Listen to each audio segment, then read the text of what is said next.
Alright guys, so we've got a VF Commodore in for an install today. So I'm just going to show you how to remove the trims and remove the factory head unit. So you want to start over on this side with your trim tool.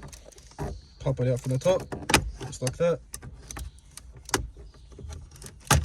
So that's one side out. From the passenger side, you want to remove this piece as well. So again, just starting at the end, just pry it down from the top.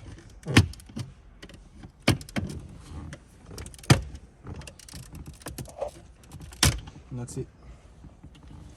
Next thing is you've got 1, 2, 3, 4 7mm bolts. So just need your drill with a 7mm bit. 1, 2, 3, and 4. Now you can remove this piece. Then just behind here you've got one little plug. It's got a tab at the top, tab at the top of it, so you just want to remove it like that. And then that's it. And the same thing with the screen. So now your screen's totally loose as well, so you just want to unclip it from the dash, pull from the bottom, pull from one side, pull from the other, and that's it. And then behind your screen you've got, what do you got? 1, 2, 3 plugs behind there. So you just want to remove all 3 of those plugs. Again, the tabs are just at the top, so you just press down and pull out, and that's it. Now your whole screen's out. Once your screen's out, you've got the main drive. Again, you just got 4 7mm bolts, so you just want to undo all of those.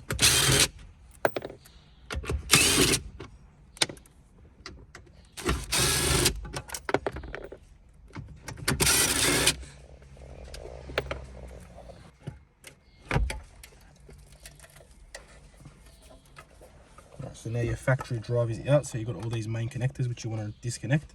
So with your quad lock, you want to press in on this, pull back on that. That's your main power disconnected. Disconnect that one. Some of these can be a little bit tricky, like this one. It's been a bit painful.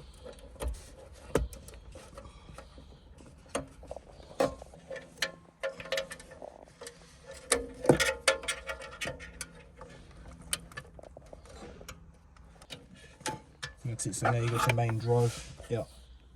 So now you can get started with the install process of the version 6 head unit.